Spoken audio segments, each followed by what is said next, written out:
सोना चुराने वाली चुड़ैल सास बहू।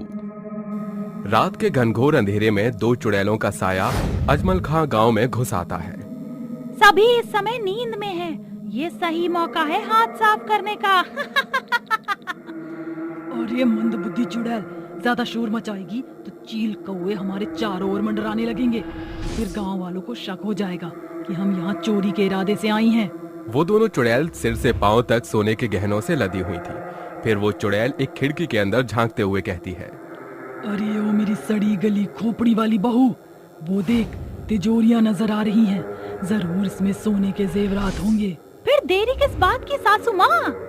दोनों चुड़ैल खिड़की से अंदर घुस आती हैं, जहां बिस्तर पर कादम्बरी गहरी नींद में सोई हुई खर्राटे मार रही थी।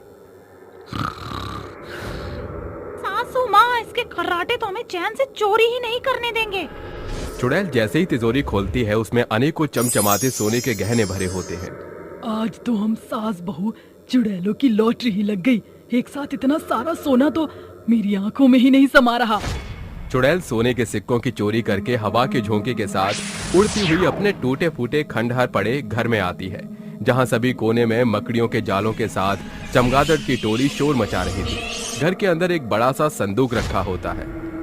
अरे ओ चुड़ैल, अपना नाच प्रदर्शन बाद में करना। जल्दी से इन गहनों को संदूक में छुपा दे। सासू माँ, ये सोने का 9 लाख का हार तो मुझे भा गया है, पहन कर देख तो लूं। ये सुनकर कोकिला चुड़ैल उसको जोरदार कंटाप मारकर कहती है, मेहनत करूं मैं और फल खाए तू। अरे दादा, कैसी कट्टर सास है मेरी। सोने के पीछे अपनी हीरे जैसी चुड़ैल बहू को बेरहमी से सूद डाला।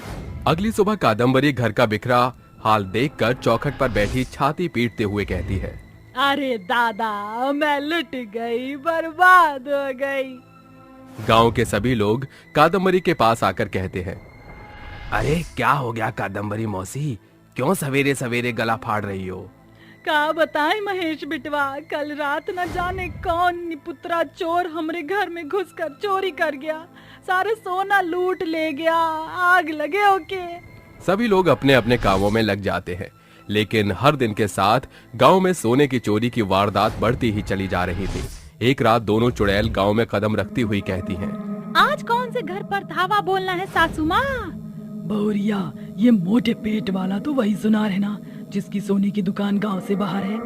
हाँ, ये सुनार बहुत माला माल है। क्यों ना आज इसको कंगाल बना दे।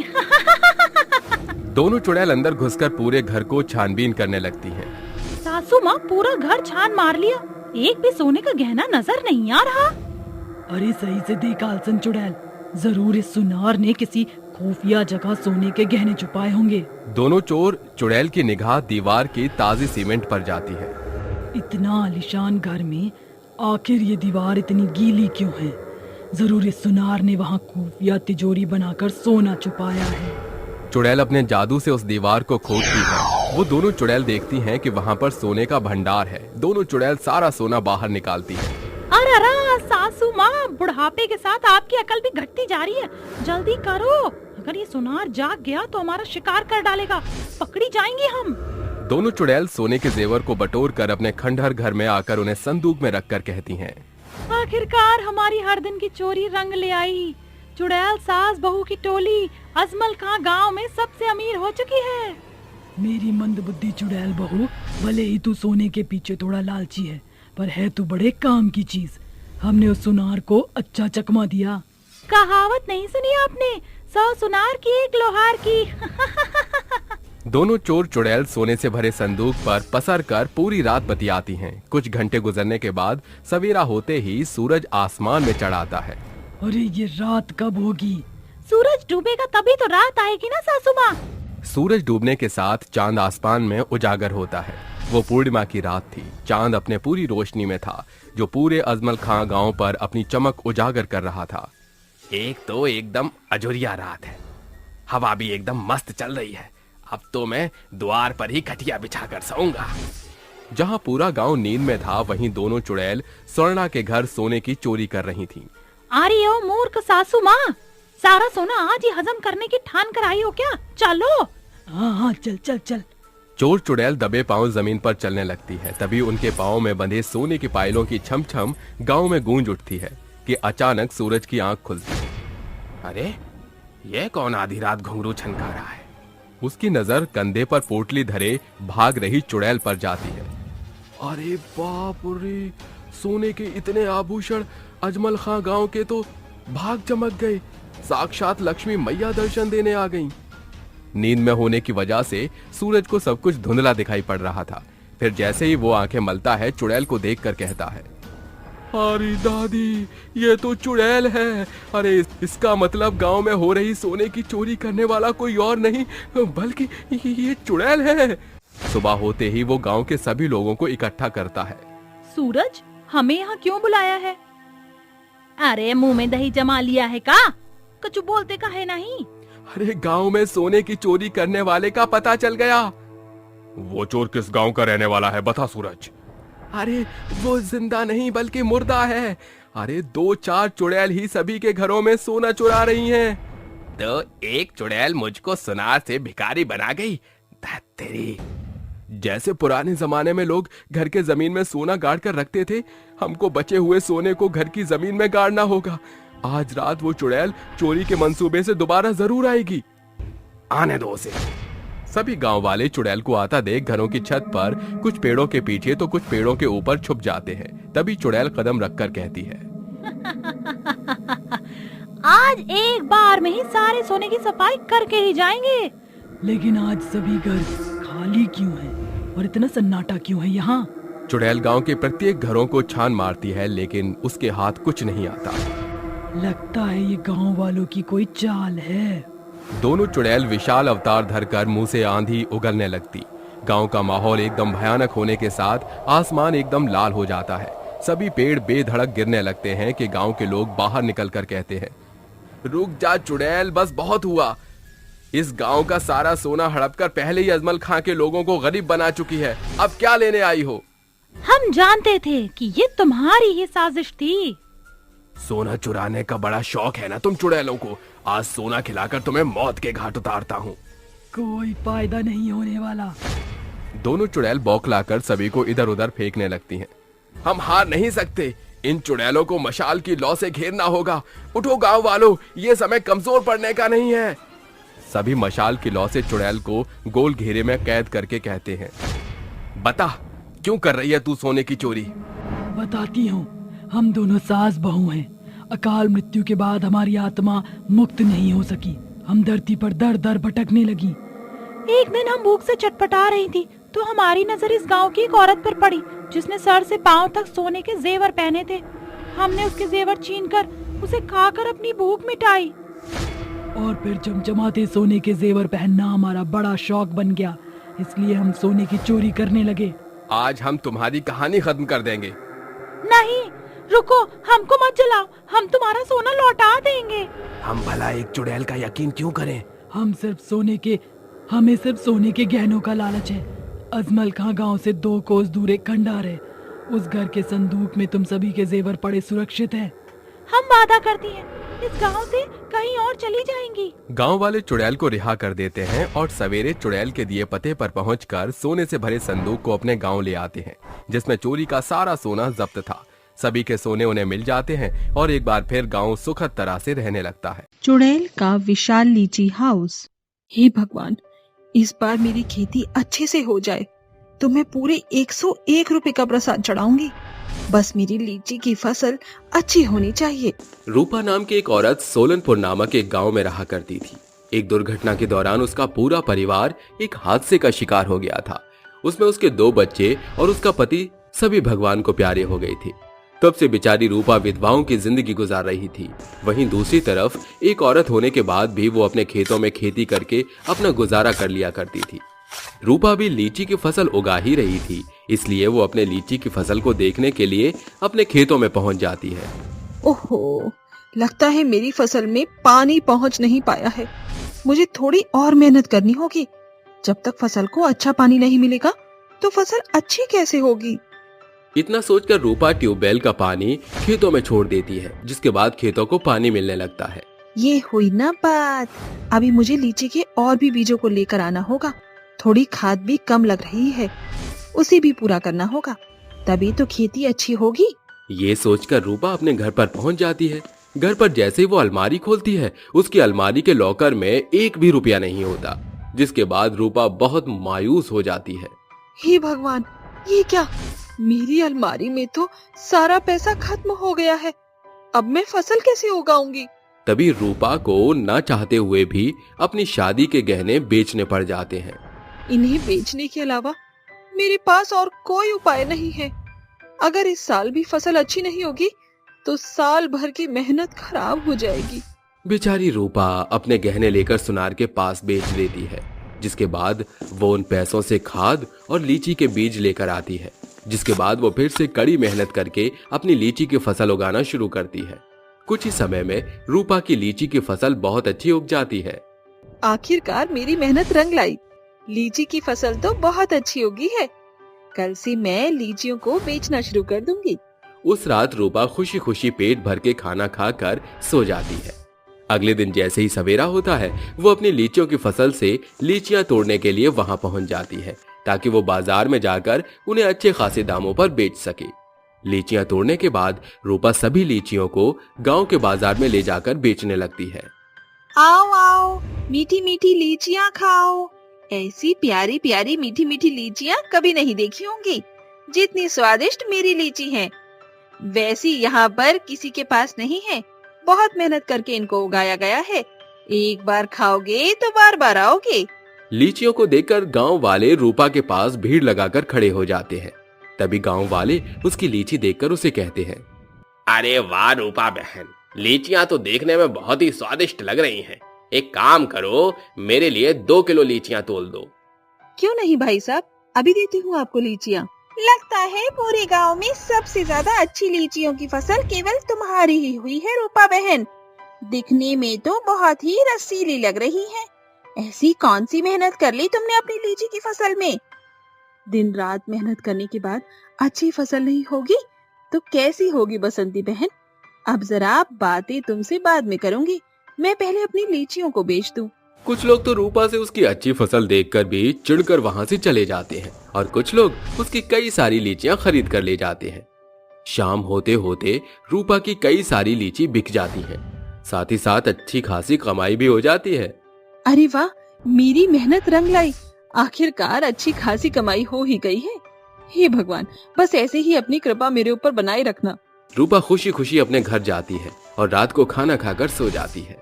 अगले दिन जैसी सुबह होती है, गांव के कई सारे लोग इकट्ठे होकर रूपा के घर के बाहर खड़े हो जाते हैं और उसका दरवाजा पीटने लगते हैं। रूपा, अरे ओ रूपा, बाहर निकल, जरा दरवाजा तो खोल। अरे ये ऐसे नहीं निकलेगी, एक काम करो, इसका दरवाजा तोड़ दो जरा। दरवाजा टूट जाएगा तो खुद ही बाहर निकल आएगी। चलो भाई लोगों, दरवाजा तोड़ दो। जैसे ही मोहन अपने कुछ साथियों के साथ मिलकर दरवाजा तोड़ने वाला होता है कि तभी अचानक से रूपा दरवाजा खोल देती है, जिसके बाद वो इतनी सारी भीड़ देखकर सबसे कहती है, अरे इतनी सुबह सुबह मेरे घर के बाहर क्या कर रहे हो? क्या हुआ तुम लोगों को?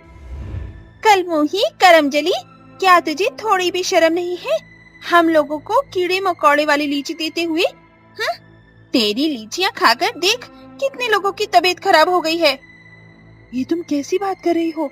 भला मेरी लीचियों को खाकर किसी की तबीयत कैसे खराब हो सकती है?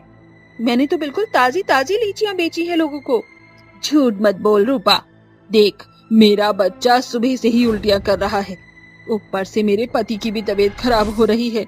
जब से तेरी लीचियां हमने खाई है तब से ही ये सब हो रहा है।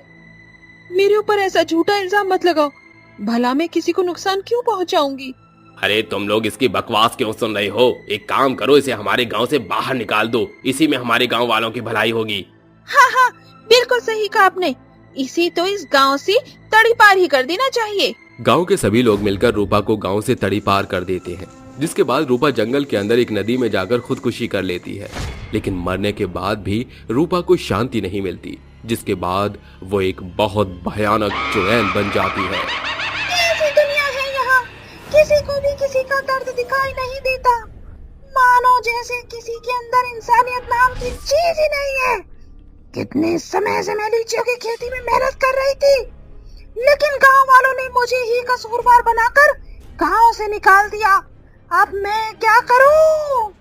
चुड़ैल अपने दुख में रो ही रही थी कि तभी उसे एक बच्चे के रोने की आवाज आती है। अरे ये क्या, जंगल में तो कोई बच्चा रो रहा है, लेकिन इतने घने जंगल में यहाँ बच्चा कैसे आ सकता है? चुड़ैल यहाँ वहाँ बच्चे की आवाज के पीछे चलने लगती है। देखते ही देखते वो एक छोटे से मासूम बच्चे के पास पहुँच जाती है। हे भगवान, कितना मासूम है ये बच्चा, लेकिन ये तो भूख के मारे तड़प रहा है। लगता है किसी ने इसको मेरी ही तरह इस जंगल में लाकर छोड़ दिया है। अब मैं क्या करूं? क्या खिलाऊं आखिर इसे? चुड़ैल को कुछ समझ नहीं आता। तभी उसे अपनी लीचियां याद आती हैं, जिसके बाद वो उस बच्चे को लेकर अपनी लीचियों के पास जाती है। जिसके बाद वो लीचियों के रस को निकालकर बच्चे को पिला देती है। रस पीने के बाद बच्चा चुप हो जाता है। तभी चुड़ैल के सामने एक देवी माँ प्रकट होती हैं।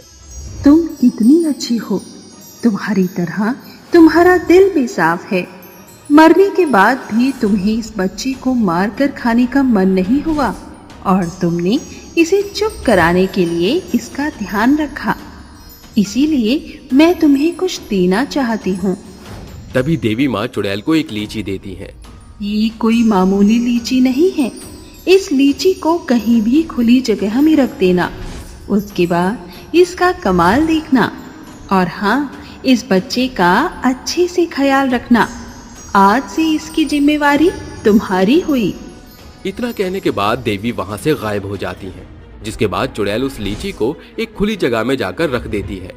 जैसे ही वो खुली जगह में लीची को रखती है, वो लीची एक बहुत बड़े विशाल घर में बदल जाती है, जिसमें एक खिड़की और दरवाजा भी लगा होता है। जैसे ही चुड़ैल उस बच्चे को लीची के घर में लेकर जाती है, वो घर को देखकर बहुत खुश होती है। अरे वाह, इस घर में तो रहने की भी सभी सुविधाएं हैं। तभी अचानक से लीची के घर से कई सारी लीचियां निकलने लगती हैं, जिन्हें देखकर चुड़ैल कहती है, ये तो बहुत अद्भुत है, ये तो एक जादुई लीची का घर है। इसकी मदद से तो मैं इस बच्चे को आराम से पाल सकती हूँ और इसका अच्छा ध्यान भी रख सकती हूँ। उस दिन के बाद से चुड़ैल उस बच्चे का अच्छे से ख्याल रखने लगती है और खुशी खुशी उस लीची के घर में रहने लगती है। मेट्रो की दीवानी चुड़ैल। दिल्ली में दीपक अपने कॉलेज के लिए मेट्रो पहुंच जाता है। हेडफोन लगाए वो टिकट काउंटर पर जाकर कहता है, एक पटेल नगर का टोकन देना। ये लीजिए। दीपक काउंटर से टोकन लेकर गुनगुनाते हुए ऊपर की मेट्रो ट्रेन की ओर पहुंचता है। ओ मेरे दिल के चैन आए मेरे दिल को दुआ कीजिए। ओह, ये मेट्रो कब आएगी? 8 मिनट है अभी तो। दीपक की तरह काफी लोग मेट्रो स्टेशन पर मेट्रो का वेट कर रहे थे। तभी मेट्रो आ जाती है। मेट्रो के दरवाजे खुलते हैं जैसे ही कुछ लोग चढ़ते हैं। फिर दीपक पैर रखने वाला था कि दरवाजा झटके से बंद हो जाता है और मेट्रो तेज रफ्तार से चली जाती है।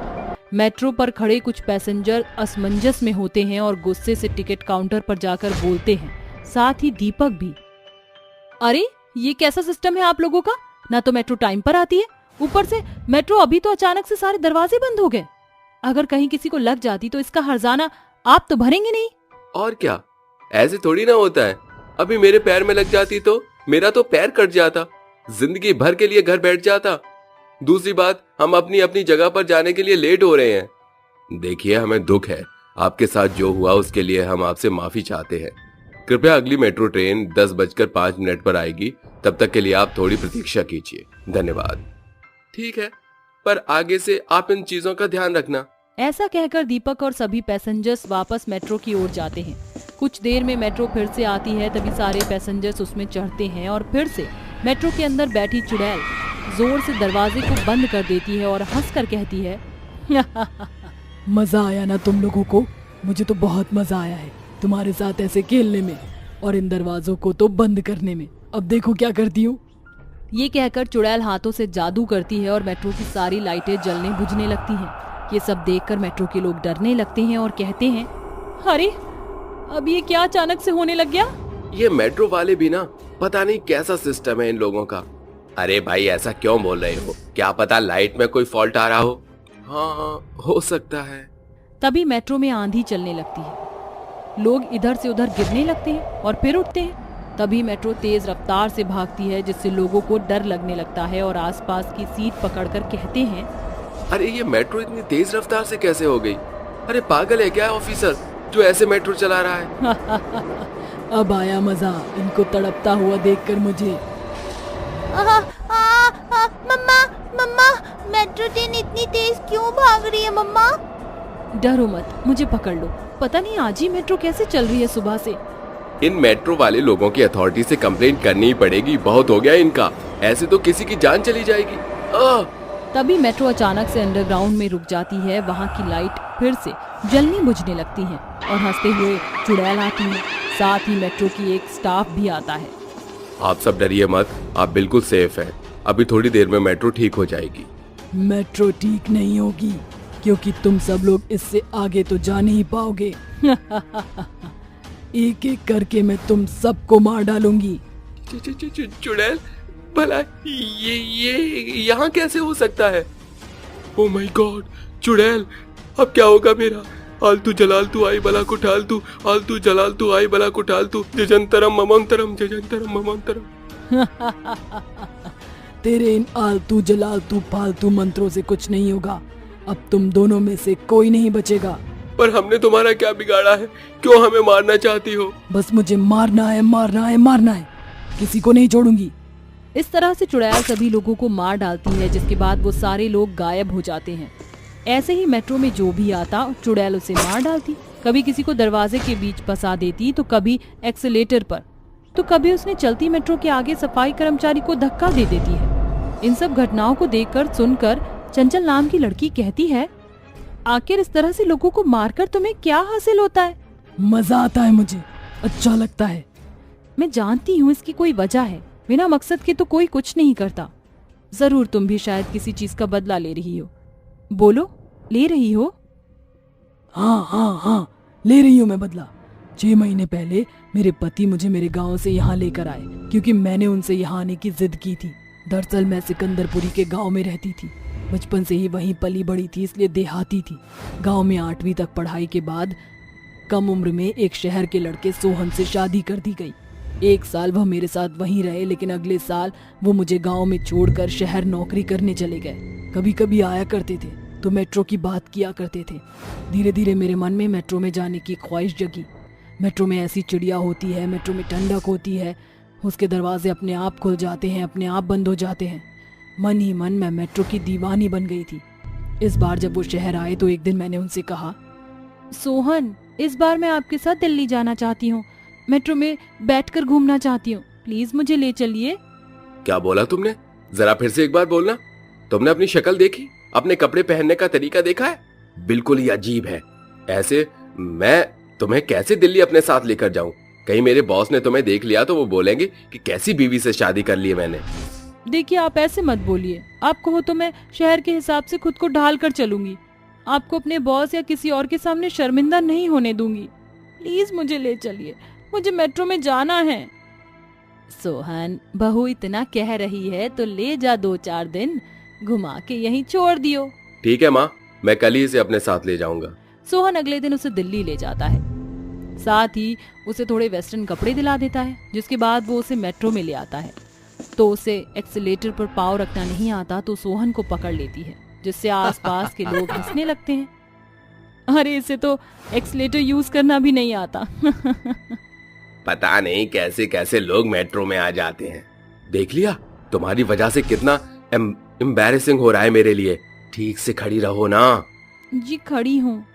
इस तरह दोनों मेट्रो की ओर आ जाते हैं और जैसे ही मेट्रो आती है, पारो उसमें जैसे ही चढ़ती है, मेट्रो के दरवाजे अचानक से बंद हो जाते हैं, जिसमें वह फंसकर मर जाती है। सोहन भी पारो से बेफिक्र होकर दिल्ली में रहने लगता है। उसकी आत्मा भटकने लगती है। इसलिए मैं मार डालूंगी सबको। जैसे मेरी मौत हुई, मैं किसी को नहीं छोड़ूंगी। मारना चाहती हूँ सबको। मेरी ख्वाहिश अधूरी रह गई मेट्रो में जीने की। मेरी आत्मा यहीं भटक रही है। तुम मासूम थी ना, इस ट्रेन में आई यहाँ की चीजें नहीं जानती थी और मर गई।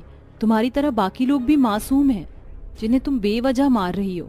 उनके परिवार के बारे में तो सोचो। आखिर तुम्हें लोगों को मारकर क्या मिला? तुमने सही कहा, मुझे हासिल तो कुछ भी नहीं हुआ। चुड़ैल की बात सुनकर उसका पति उसके सामने आ जाता है, क्योंकि वह उसी मेट्रो में सफर कर रहा था। तभी उससे माफी मांगते हुए कहता है, पारो, मुझे माफ कर दो। मैंने तुम्हारे साथ गलत किया है। मुझे नहीं पता था तुम्हारे साथ ऐसा हो जाएगा। इसमें आपकी कोई गलती नहीं है, मुझे कुछ पता ही नहीं था और आपने जो मेरे साथ किया उसके लिए मैंने आपको कब का माफ कर दिया। अब आप खुश रहना। ये बोलते ही चुड़ैल हमेशा के लिए गायब हो जाती है।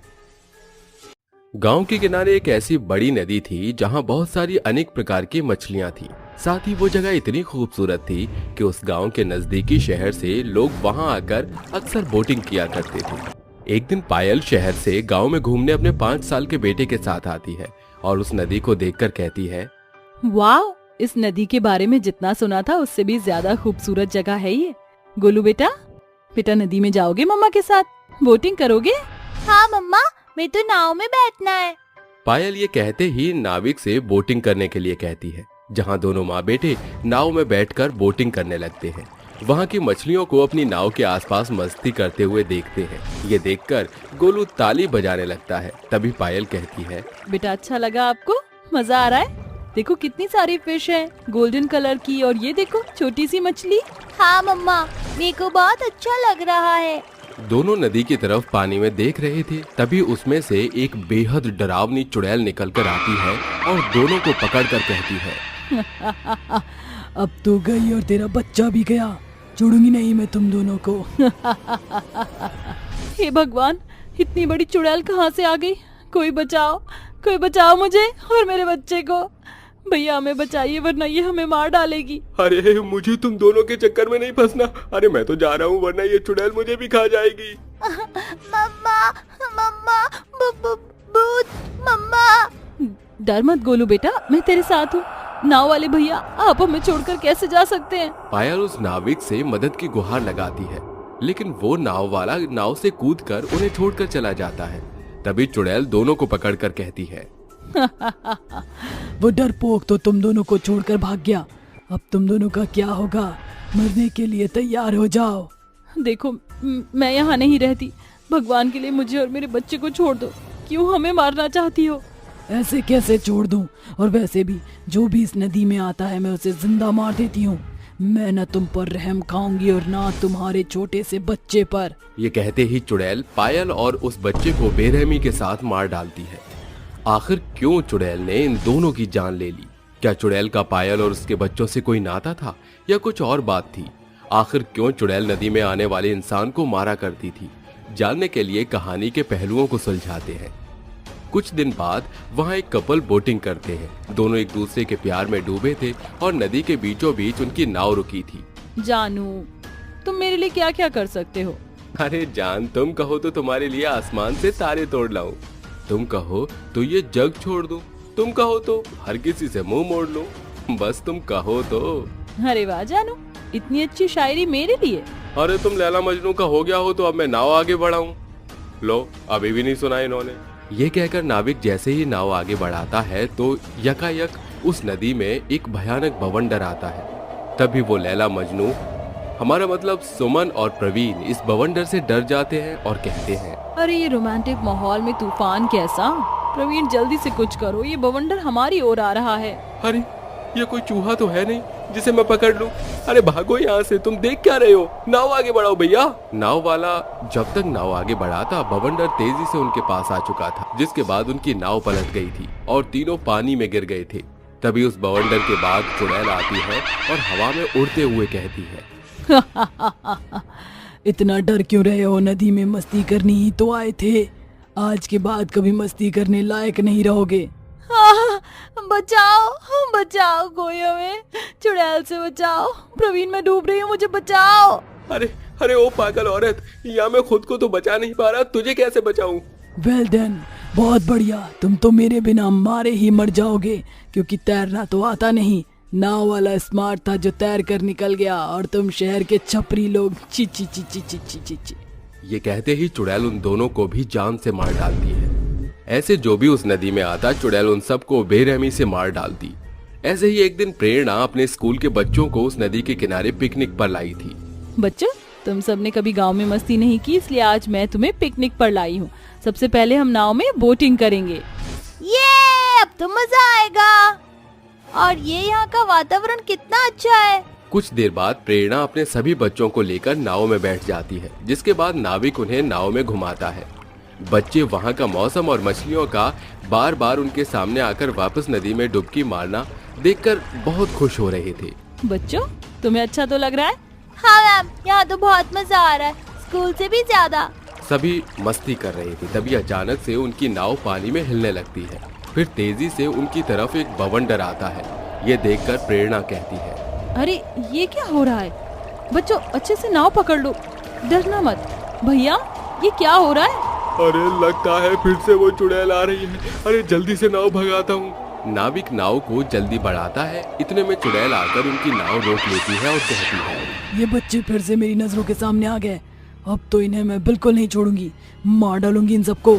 ये तुम कैसी बातें कर रही हो? आखिर इन छोटे बच्चों ने तुम्हारा क्या ही बिगाड़ा है जो तुम इन्हें मारना चाहती हो? जाने दो हमें यहाँ से। नहीं छोड़ूंगी किसी को, सब मरोगे।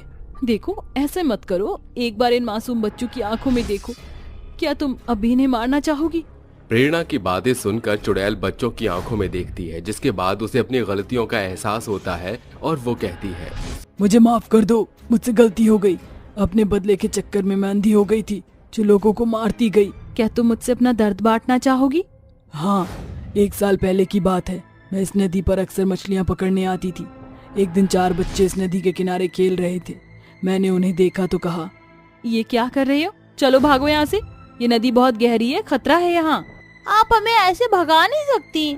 तुम्हें एक बार की बात समझ नहीं आ रही? ये बोलकर गोपी बच्चों को डंडे से डराकर भगा देती है, जिसके बाद बच्चों को बहुत बुरा लगता है। आंटी ने हमें कैसे डंडे से भगाया? अब तो हमें इनसे बदला लेना ही होगा, पर कैसे? शाम को जब ये आंटी मछलियाँ पकड़ने जाएंगी तो इनकी नाव में हम छेद कर देंगे, तब इन्हें पता चलेगा। ये कहते ही बच्चे बिल्कुल वैसा करते हैं, जिसके बाद गोपी नाव में नदी के बीचों बीच जाती है। तभी कुछ देर बाद उसकी नाव में पानी भरने लगता है, जिस वजह से उसकी नाव डूब जाती है और न तैरने की वजह से गोपी की मौत वहीं हो जाती है। मरने के बाद मैंने उन बच्चों को बहुत परेशान किया और बदले के चक्कर में फिर मैं नदी में आने वाले हर इंसान को मारने लगती, पर अब मुझे बहुत शर्मिंदा महसूस हो रहा है। अच्छा हुआ जो तुमने मेरी आंखें खोल दी। अरे इसकी कोई जरूरत नहीं है, तुम्हें अपनी गलती का पछतावा है, ये काफी है। हाँ, अब मुझे चलना होगा, मैं फिर कभी किसी को परेशान नहीं करूंगी। ऐसा कहकर चुड़ैल हमेशा के लिए वहाँ से चली जाती है, जिसके बाद बच्चे अपनी पिकनिक मनाते हैं। डायन चुड़ैल का बदला। प्रियंका रसोई में खाना बना रही थी कि तभी उसके दरवाजे पर डोरबेल बजती है। प्रियंका जैसे ही दरवाजा खोलती है तो एक लड़की पीट करके खड़ी थी। तभी वो उसके कंधे पर हाथ रखकर कहती है, ओ हेलो, बेल बजाकर पीट करके क्यों खड़ी हो? कौन हो तुम? जैसे ही वो लड़की मुड़ती है, बेहद ही एक उड़ते हुए बालों वाली डरावनी डायन प्रियंका को डरा देती है, जिससे वो एकदम से चिल्लाकर अपने सपने से उठ जाती है और कहती है, शुक्र है वो सपना था, पर कौन थी वो जो मुझे हमेशा सपने में दिखाई देती है? आखिर मैंने किसी का क्या बिगाड़ा है? आज बाबा जी के पास जाना ही होगा। ये कहने के बाद वो शाम को एक तांत्रिक बाबा के पास गुफा में पहुंच जाती है। बाबा, ये मेरे साथ क्या हो रहा है? मुझे उस हादसे के बाद बहुत बुरे बुरे सपने आते हैं। मुझे डर है कहीं वो वापस ना आ जाए। तुम बिल्कुल मत डरो, अगर वो वापस आ भी गई तो मेरी शक्तियों के आगे टिक नहीं सकती। बाबा इतना कहते ही कुछ मंत्र उच्चारण करके यज्ञ करने लगता है, जिससे वो प्रियंका के समाधान निकाल सके। तभी एकदम से तांत्रिक को धुंधला धुंधला काला सा किसी औरत के बाल उड़ते हुए हंसने की आवाज सुनाई देती है और वो कहता है, कौन हो तुम? कौन हो?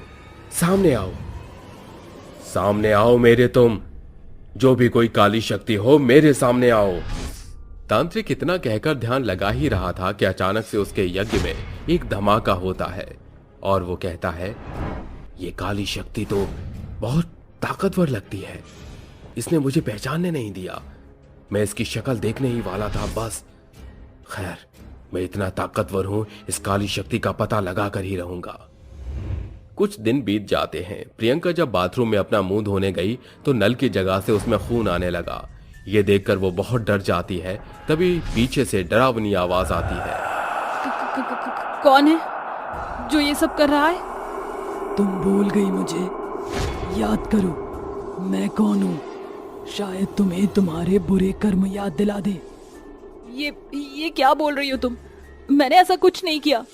चलो मैं ही तुम्हारे सामने आ जाती हूँ। मैं तुम्हारी प्यारी सखी हूँ राधिका, जिसे तुमने मार डाला, और अब मैं तुम्हें नहीं छोड़ूंगी। मरने के लिए तैयार हो जाओ। नहीं नहीं, ये नहीं हो सकता।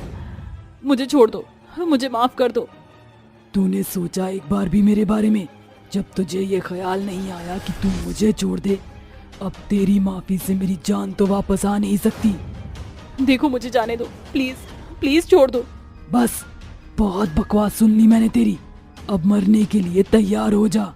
ये कहते ही चुड़ैल उसका मुंह पानी में डुबोकर उसे तड़पा तड़पा कर मार डालती है। तभी चुड़ैल कहती है,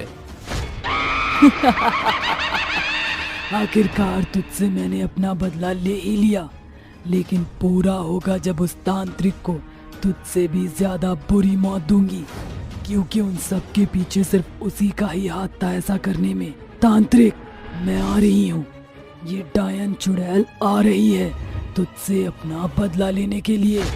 ये कहते ही चुड़ैल उस तांत्रिक को ढूंढते हुए उसकी गुफा तक पहुंच जाती है, जहां वो अपने तंत्र मंत्र की विधि कर रहा था। चुड़ैल के वहां आते ही उस गुफा में आंधी सी उड़ने लगती है। आसपास की सारी चीजें, कंकाल, हड्डी हवा में उड़ रही होती है। तभी चुड़ैल अपने जादू से उन कंकाल हड्डियों को उठाकर एक साथ तांत्रिक के ऊपर फेंक देती है, जिससे तांत्रिक को चोट पहुंचती है और वो खड़ा हो उठता है। कौन है? मेरी विधि में अड़चने डाली। अच्छा, तो तू है डायन चुड़ैल? हाँ, मैं हूँ तेरी मौत, तेरा काल। अच्छा है, तू खुद ही आ गई। मुझे लगा ही था कि इन सब के पीछे सिर्फ तू ही हो सकती है, लेकिन तू दिन में ख्वाब मत देख, कुछ नहीं बिगाड़ सकती तू। ऐसा है तो आ लड़ मुझसे, मैं भी तेरी शक्तियों को देखूं। डायन, मेरी शक्तियों को ललकार कर तूने अपने लिए मुश्किल खड़ी की है, अब तू देख। तांत्रिक के ऐसा कहते ही अपनी शक्ति से वो उस डायन पर वार करता है। डायन उसकी शक्तियों को एक ही बार में तोड़ देती है। इस तरह दोनों का घमासान युद्ध छिड़ जाता है, जिसके बाद दोनों की शक्तियां आपस में टकराती हैं और एकदम से वहां धमाका होता है, जिससे दोनों इधर उधर गिर पड़ते हैं। दोनों इस वक्त कमजोर होते हैं। फिर तांत्रिक उठकर बोलता है, भले ही मैं कमजोर क्यों ना हो जाऊं इस वक्त, लेकिन मुझे उसे ठिकाने लगाना ही होगा।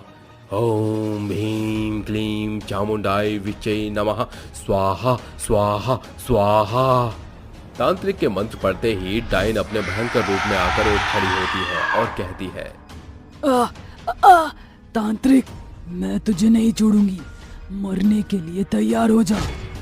चुड़ैल उसे उसके तरीके से ही मारने की कोशिश करती है और यज्ञ तंत्र मंत्र का उच्चारण करने लगती है, और एक गुड़िया के पुतले को लेकर तांत्रिक की आत्मा उसमें कैद करती है और पुतले को बोलती है, अब तू देख तांत्रिक, तेरी कैसे मौत होती है, ये देख। चुड़ैल ये कहते ही तांत्रिक पुतले में एक सुई चुभाती है, फिर उस पुतले की गर्दन मोड़ देती है। इस वजह से पुतले के साथ जैसा करती वैसे तांत्रिक के साथ भी होता, और तांत्रिक की रोने की आवाज आती है, छोड़ दे मुझे, ये तो ठीक नहीं कर रही डायन चुड़ैल, छोड़, मैं उठ नहीं पा रहा, इसने जकड़ लिया मुझे। इसी तरह तड़पाया था ना तूने मुझे, अब तू भी मर। मेरी पीड़ा बढ़ती जा रही है। गुरुजी, जल्दी प्रकट हुई मुझे आपकी आवश्यकता है, आइए गुरुजी। इस तरह तांत्रिक अपने गुरुजी को बुला लेता है, जो भी उससे बड़ा तांत्रिक होता है। अरे काल भैरव, तेरी ये दशा कैसे हो गई? गुरुजी, मेरी मदद कीजिए, इस डायन चुड़ैल ने मेरी आत्मा को कैद कर लिया है। तुम फिक्र मत करो। काल भैरव का गुरु बहुत बड़ा तंत्र विद्याओं का ज्ञानी था, इसलिए मंत्र पढ़ते ही डायन को बंधक बना लेता है, जिसके बाद चुड़ैल से कहता है, बता तू क्यों कर रही है ये सब? मेरे शिष्य ने तेरा क्या बिगाड़ा है? तेरे शिष्य ने मुझे मार डाला, और वो भी मेरी खुद की सहेली के साथ मिलकर। पर क्यों? तो बात हो गई पूरी, बात बता, वरना मैं तुझे मार डालूंगा। मैं बताती हूँ। कुछ महीने पहले की बात है। कॉलेज में एक साथ पढ़ा करते थे। मैं इतनी सुंदर थी कि वो जिससे प्यार करती थी वो भी मेरी तरफ खिंचे आ जाते थे। लेकिन इसमें मेरी क्या गलती थी? इसी बात से वो चिढ़ गई और मुझे एक दिन कहने लगी, राधिका तू क्यों मेरे पीछे पड़ी है? मुझे जो भी लड़का पसंद आता है तू उसे क्यों अपना बना लेती है? क्या तुझसे मेरी खुशियां देखी नहीं जाती हैं? देख यार, तेरे साथ ऐसा क्यों करूंगी? वो खुद ऐसा करते हैं। मैं किसी को अपने पास नहीं बुलाती। अगर तेरा प्रेमी तेरे पास नहीं रुक रहा और मेरे पास आ रहा है तो इसमें मेरी क्या गलती है? गलती तू और तेरा सुंदर चेहरा है। नफरत हो रही है मुझे तुझसे। मेरी सहेली होकर तू मेरे साथ कैसे ये सब कर सकती है? राधिका प्रियंका को बहुत समझाती है। फिर एक दिन राधिका के सिर पर मारकर उसे तांत्रिक के पास ले जाती है। कुछ देर बाद वो खुद को गुफा में विधि के घेरे में पाती है। ये मैं यहाँ कैसे? अरे प्रियंका, तू देखना मैं कैसे आ गई यहाँ। मुझे बाहर निकाल, मुझे बहुत दर्द हो रहा है। अब तांत्रिक राधिका पर काली शक्ति कर उसकी गुड़िया बना देता है, जिस गुड़िया के हाथ पैर पर कील ठोकता है, फिर उसके माथे में कील ठोकता है। इन सब से राधिका के शरीर से खून आने लगता है तो तांत्रिक कहता है, मरने के लिए तैयार हो जाओ राधिका। तू इसी के लायक है। मरने के बाद लड़के मेरे पास आया करेंगे, कोई मुझसे दूर नहीं जाएगा। प्रियंका, तुम तो मेरी दोस्त हो ना, छोड़ दो मुझे, मत करो ये सब, बहुत दर्द हो रहा है। मैं चिल्लाती रही लेकिन मेरी किसी ने नहीं सुनी और मुझे टोटका करके मार डाला। तभी से मैंने सोच लिया कि मैं उस तांत्रिक और प्रियंका से तो जरूर बदला लूंगी। तुम्हारे साथ बहुत गलत हुआ है, तुम अपना बदला ले सकती हो। गुरुजी ऐसा कहकर उस डाइन चुड़ैल को छोड़ देते हैं और फिर वो तांत्रिक को मारकर अपना बदला ले लेती है, जिससे उसे मुक्ति मिल जाती है और वो चली जाती है।